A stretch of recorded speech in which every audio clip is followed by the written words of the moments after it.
I'm kind of delaying what we need to talk about here for a minute.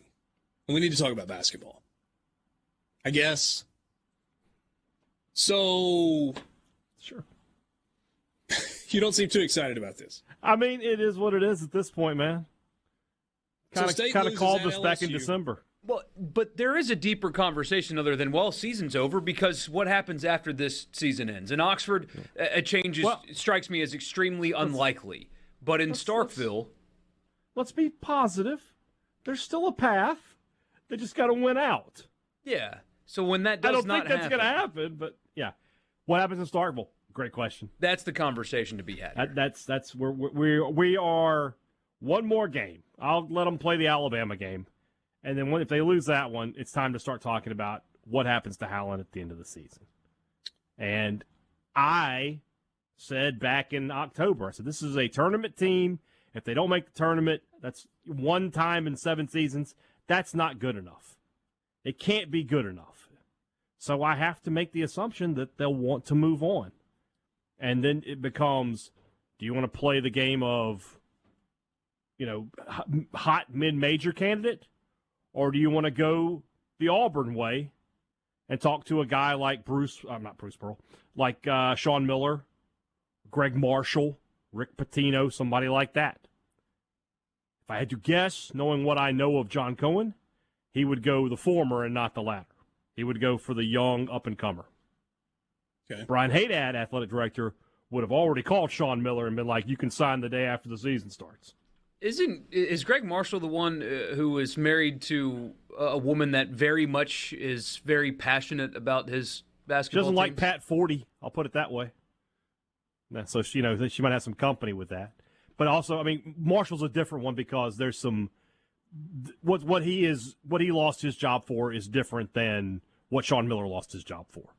It's a little more difficult to palate, violence against players than it is literally giving them money. Yeah, like nowadays, just give that to the car wash down the street and tell them to stand out front for an hour. Done. Yeah, I've actually spent a little time around Greg Marshall. I've done a couple of Wichita State games through the years, and he's very personable one-on-one. He was very loyal to Wichita State. Wichita State was very loyal to him. They paid him a lot of money. And they had that run where they went to the Final Four, but after good. They lost some guys. And probably part of the reason they lost some guys was the style that he engaged.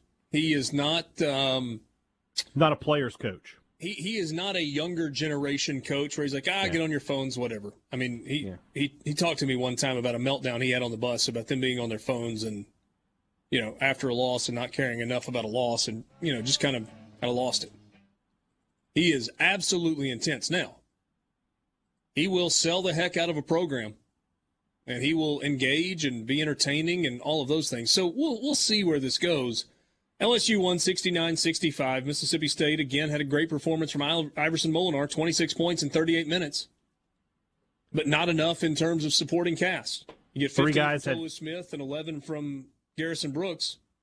3 guys had 53 points. The other 6 guys had 12. Makes it hard to win when it's like that. Can't win like that. 69-65, LSU wins on Saturday. Mississippi State falls to 14-10 overall, 5-6 in conference play. To Haydad's point, yes, there is a route to Mississippi State in the tournament, and that route is winning every game the rest of the season. Probably.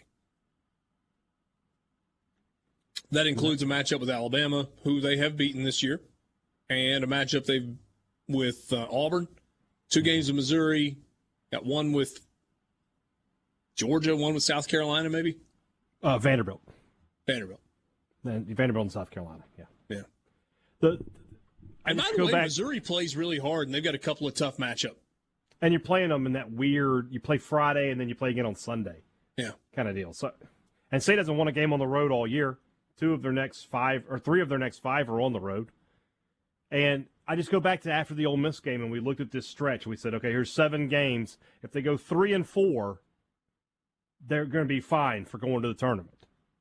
And they're going to go 1-6. And the only win is against a bad South Carolina team. I mean, it's just not getting it done. This team was built to win enough games to go to the NCAA tournament. You don't hit that hard in the transfer portal and get good players, you thought, and not be able to get to do this. And whoever you want to blame, the head coach is the head coach. So that's how it goes. Could you see a scenario where at the end of the year, Ben Howland announces his retirement?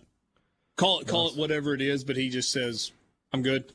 I mean, that's what happened to Stansberry, right? That he retired, and used the quote marks there. Possibly, just to allow him to say he's leaving on his own terms. But I think we would all know what the truth would be in that situation. Yeah. But possibly.